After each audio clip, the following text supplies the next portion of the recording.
En este video les voy a mostrar cómo diseñar controladores analógicos o compensadores analógicos para el diseño de control.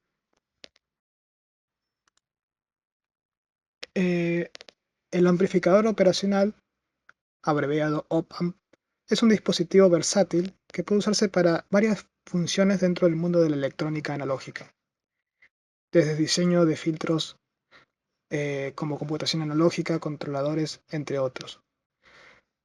En este caso, el diseño de controladores analógicos es muy usual encontrarse con redes compuestas con op-amps, con operacionales, digamos, redes de capacitores y resistencias. Entonces es muy útil para diseñar este tipo de compensadores de adelanto, de atraso, etcétera, porque son redes relativamente sencillas y que se podrían eh, diseñar con estos dispositivos.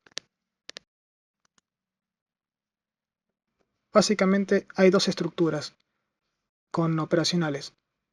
Una que es un modelo inversor, como el que está en esta figura, y otro no inversor. El no inversor no se muestra porque no es tan útil para el diseño de controladores, es útil para otras cosas. Para el diseño de controladores es más sencillo utilizar una estructura inversora, como la que muestra acá, porque es más fácil calcular las ganancias, por ejemplo.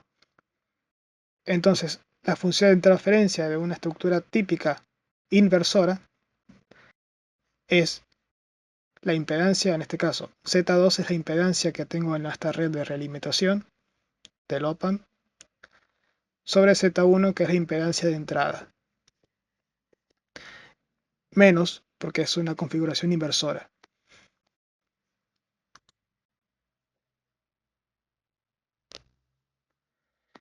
En esta diapositiva les muestro un ejemplo de diseño de un compensador de adelanto atraso de fase. Acá tenemos la función de transferencia de ese compensador diseñado previamente en MATLAB, por ejemplo. Y ahora lo que queremos es calcular los componentes, capacitores y resistencias que voy a necesitar para construir el circuito. Hay varios modelos de circuitos que se pueden buscar y diseñar para estos compensadores. La más típica es esta, donde tengo esta primer parte o primer red, que es la que me va a aportar el adelanto y atraso de fase, y la segunda red es la que me va a aportar la ganancia.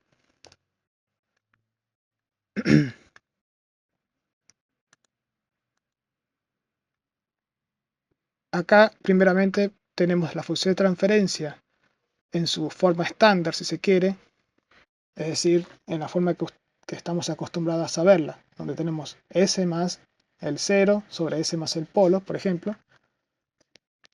Pero por lo general, cuando uno entra a leer ecuaciones de filtros en los libros, por lo general lo escriben de la forma normalizada.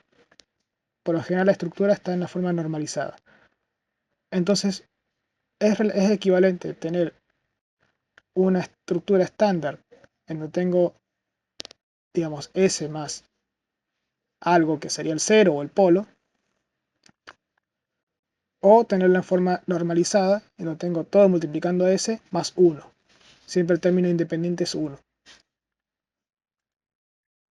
Entonces, si pasamos de esta ecuación que está en su forma normalizada a la forma estándar, si se quiere llamar así, en donde tenemos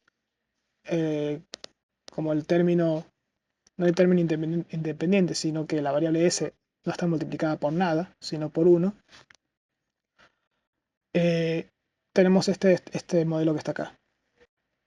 La primera parte que multiplica todo es la ganancia, constituida por todas estas resistencias. Y después tenemos la parte de adelanto de fase y de atraso de fase. Acá se tiene la misma estructura del compensador de adelanto de fase, de adelanto atraso de fase, perdón. Y aquí la estructura general, como se vio en teoría. En teoría uno ve esta estructura. Tengo una ganancia KC, que se calcula con todas estas resistencias, multiplicada por la parte que me da el adelanto, donde T1 es la constante de tiempo del cero, y alfa veces T1 va a ser la constante de tiempo del polo.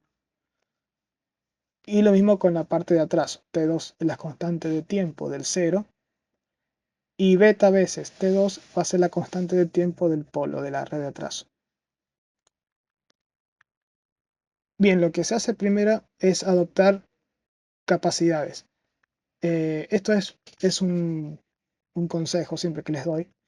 No se escojan resistencias y luego calculen capacitores, porque comercialmente es más fácil encontrar resistencias que valores de capacitores calculados. Por ejemplo, si ustedes calculan, les da el cálculo de un capacitor 19,5 microfaradios y no sé si existe ese valor de capacitor. Pueden aproximarlo a uno de 20 micros o un paralelo de 10. O sea, un capacitor de 10 microfaradios en paralelo con otro para formar 20. Pero no es conveniente que el cálculo, digamos, el cálculo del capacitor esté sometido al diseño. Siempre se conviene adoptar primero los capacitores y en función de esos valores calcular las resistencias.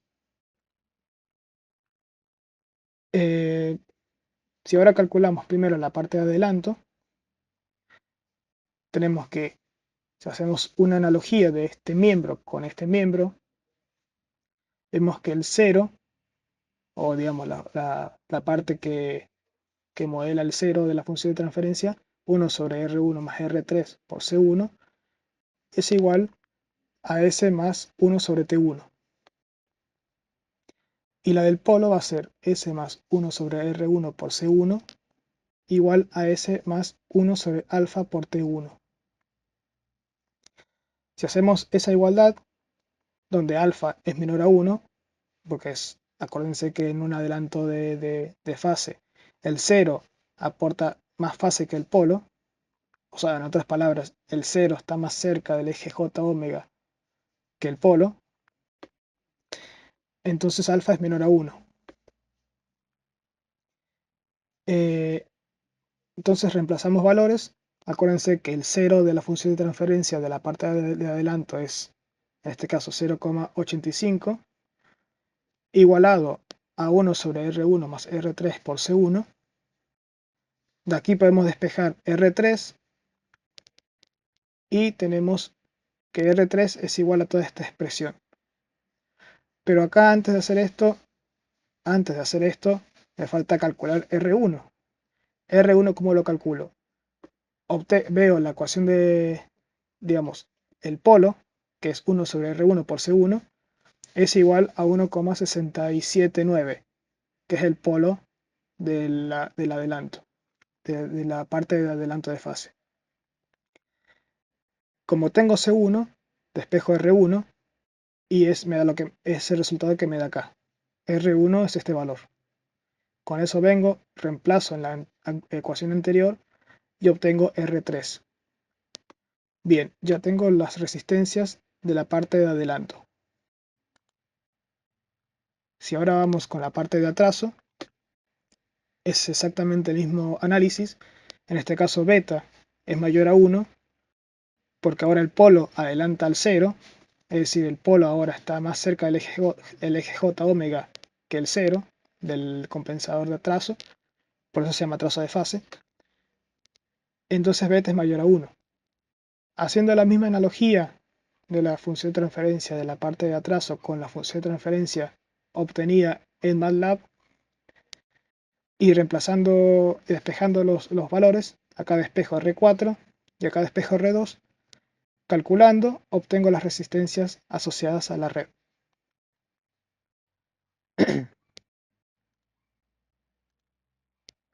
Ahora me falta calcular la ganancia. La ganancia, acuérdense que tenía esta forma que está acá, R2 por R4 por R6 por R1 más R3, todo sobre R1 por R3 por R5, todo por R2 más R4. Como yo ya tengo varias resistencias ya calculadas previamente, me queda calcular R6 y R5. Lo que puedo hacer es adoptar R5, como hicimos antes con los capacitores, adopto R5 de 1K, por ejemplo,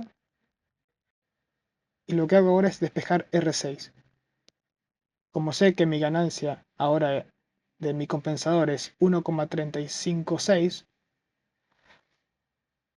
y R5 me adopté de un K, resuelvo y obtengo la resistencia R6 que me faltaba. Listo, ahora el diseño está completo. Bien, el cálculo de estas resistencias es un cálculo teórico. Es decir, que no son comerciales los valores. Para ponerlos en valores comerciales hay que normalizar valores, como se llama normalizar, que básicamente son valores comerciales que sí existen en el mercado. No existe una fórmula para hacerlo, simplemente se busca en una tabla comercial o en internet de valores comerciales que se aproximen al valor teórico que ustedes han obtenido, y esa es la resistencia que van a elegir para comprar. Por ejemplo, 59.559 ohmios se aproxima más a 62K. 14,9K es prácticamente 15K y así sucesivamente.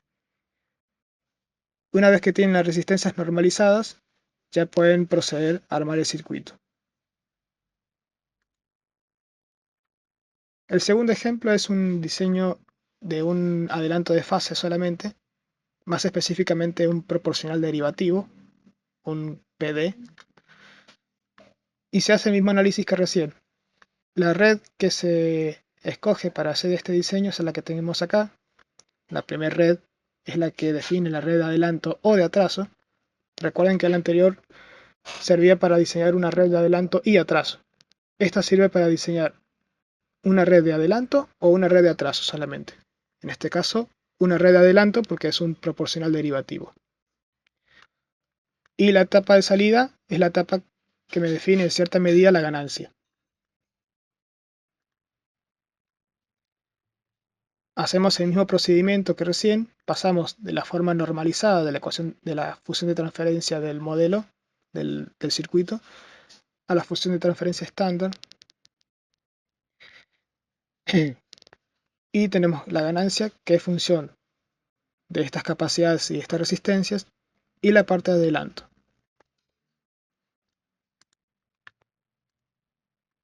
Como hicimos anteriormente, adoptamos C1 y C2, las capacidades, y calculamos el resto de las resistencias.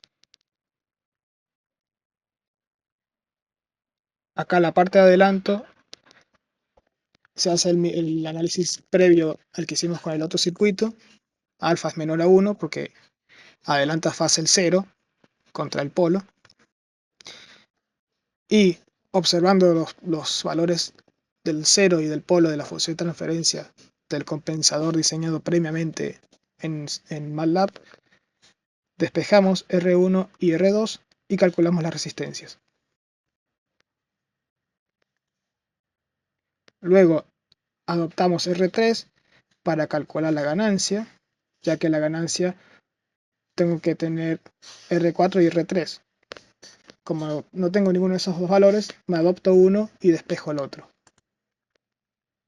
Entonces acá despejo R4, sabiendo que la ganancia es 6,7 en este caso, y eso me da 67K. Ese es el valor de resistencia R4 para que la ganancia sea tal, 6,7. Como decimos anteriormente, estos valores son teóricos y los tengo que normalizar. Tengo que pasar un valor que sea comercial, que yo lo pueda conseguir en el mercado. Entonces obtengo por tabla una aproximación de mi resultado teórico a un resultado que yo encuentre parecido en el mercado. Y con esto quedaría el diseño listo.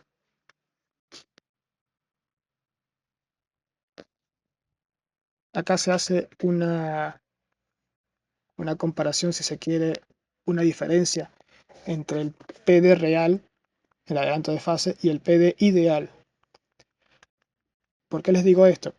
Porque en teoría de control siempre se dice que nunca puede existir un cero solo, digamos. Nunca puede haber un cero en el origen sin una dinámica en el denominador. Es decir, en la práctica eso no existe, digamos, tener un cero sin polos, digamos. Una función de transferencia con un solo cero. Sin embargo, acá se propone un circuito que sí propone tener un PD ideal. Es decir, es más, en el libro de Ogata, Ingeniería de Control Moderna, si se van a este capítulo, a esta página, capítulo 3, página 85, van a ver una tabla de circuitos electrónicos en donde uno de ellos es un proporcional derivativo ideal.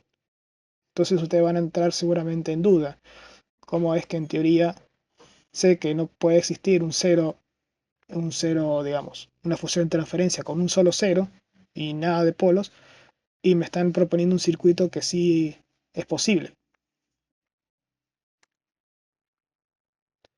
Como ven acá, acá tenemos la función de transferencia del, digamos, del PD real, que es un adelanto de fase, que sí tiene dinámica en el denominador. Tengo un cero y un polo. Pero el PD ideal que se propone para el otro circuito simplemente tiene un cero. Entonces esto en la práctica no sería realizable.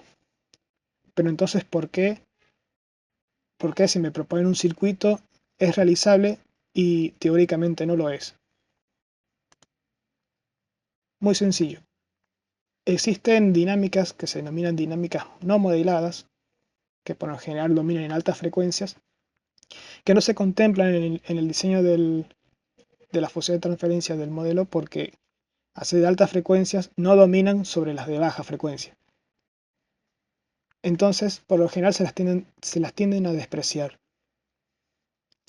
El PD ideal, por lo tanto, sí tiene dinámica en el denominador, nada más que la dinámica o los polos de esta función de transferencia están en altas frecuencias.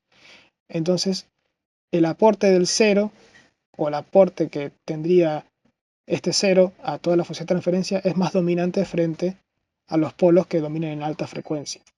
Entonces no se nos suele despreciar y por eso es que parece que fuera un diseño de un PD ideal cuando prácticamente no lo es. Existe, repito, un polinomio que no se conoce que domina en altas frecuencias y por eso se los puede despreciar.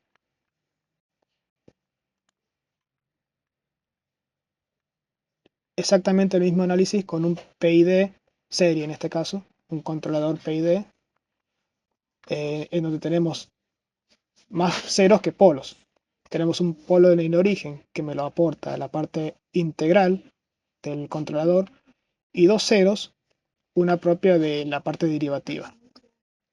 Como se puede ver, tampoco sería realizable porque tengo más ceros que polos. Ustedes vieron en teoría que una función de transferencias con más ceros que polos no es realizable. Sin embargo, acá volvemos al mismo dilema, que sí es realizable. ¿Y por qué es realizable? Porque en realidad hay polos, digamos, hay una dinámica que está en altas frecuencias probablemente, dinámicas no modeladas que se llaman. Entonces, realmente sí es realizable porque tengo más polos que ceros en realidad. Nada más que esos polos están en altas frecuencias y se lo desprecian. Acá se puede ver un ejemplo en simulación de cómo se vería la respuesta en frecuencia de un PD, un proporcional derivativo real, frente a uno ideal. El real ven que se comporta como un adelanto de fase. Simplemente hay un cero acá, que es el primer cero que se encuentra, y luego el polo que hace que la respuesta en altas frecuencias se aplane. Sin embargo, el ideal no. El primer cero que encuentra, el cero finito, hace que tienda todo a 20 dB por década y no se extinga.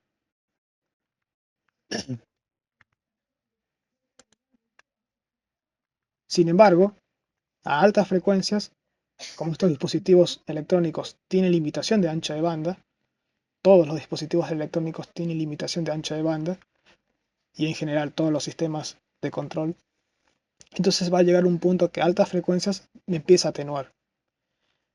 Es acá donde aparecen las dinámicas que les comenté, no modeladas, no contempladas en el diseño, porque simplemente no aportan información a la planta o al controlador. Pero quiero que sepan que sí existen y es por eso que en realidad sí son realizables estos circuitos.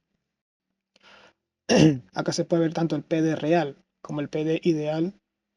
A altas frecuencias hay una dinámica media extraña que hace que el ancho de banda de los circuitos se atenúe. Es decir, el ancho de banda siempre va a ser finito. Nunca va a haber un ancho de banda infinito.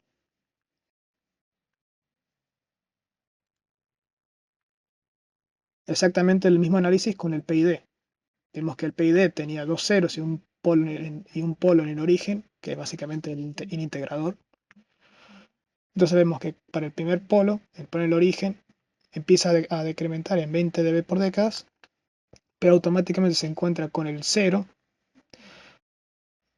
aportando 20 dB por década positivo, entonces tiende a 0 dB por década, pero automáticamente encuentra el siguiente cero con 20 dB por década y empieza a aumentar la magnitud. Esto en MATLAB, un PID ideal sería esto que sería hasta el infinito, lo cual no es así en la práctica. En realidad acá hay una dinámica que no se contempla, que a altas frecuencias esto tiende a decrementar. Es decir, acá hay polos que me dominen en altas frecuencias y que el ancho de banda me lo tira abajo. Esto es típico de todos los sistemas. Ningún sistema tiene un ancho de banda infinito, repito. Entonces toda alta frecuencia tiende a atenuarse. Igual estos dispositivos electrónicos. Ahora, una aclaración respecto de la acción de control es que a veces en ingeniería se lo suele interpretar como la energía que se necesita el sistema para alcanzar o lograr los objetivos de control.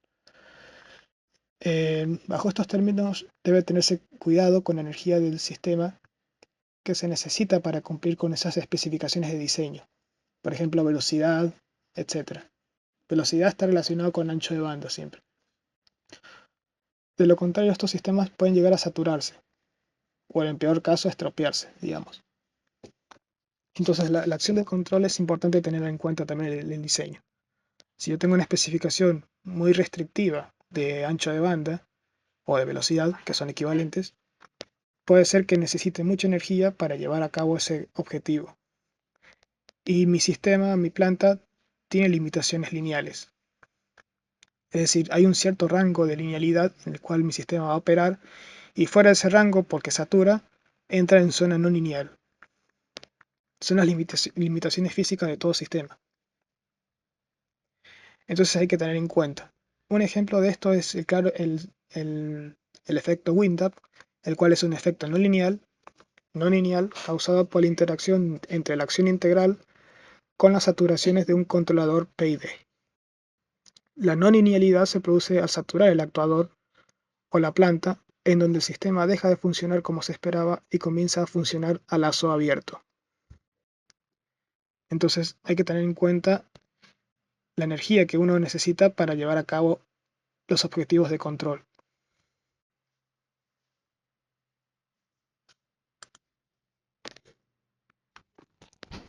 Acá pueden observar un dibujo de por ejemplo, un elemento no lineal, en donde en cierto rango puede operar como lineal.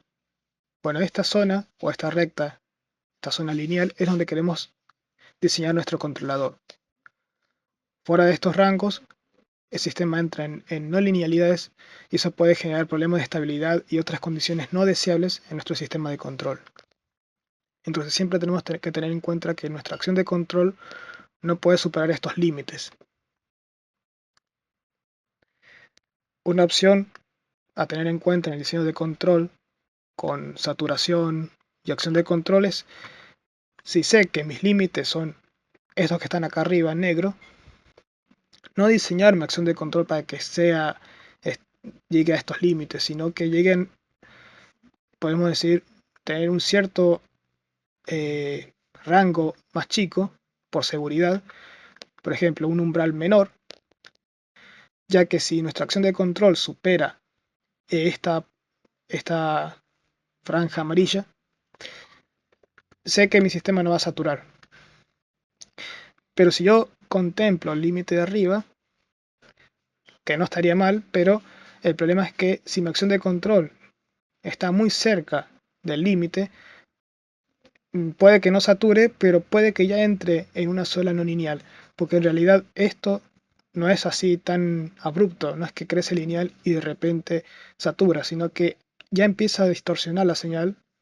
Digamos, esto es como que se forma acá lo que se denomina un codo de saturación, en donde ya empieza a perder linealidad el sistema hasta que empieza a saturar. Entonces, para evitar esa distorsión no lineal, se puede elegir un umbral más chico y contemplar ese umbral para la acción de control y para el diseño del controlador también. Esto es todo lo que les doy por ahora en este video para el diseño de controladores analógicos con amplificadores operacionales.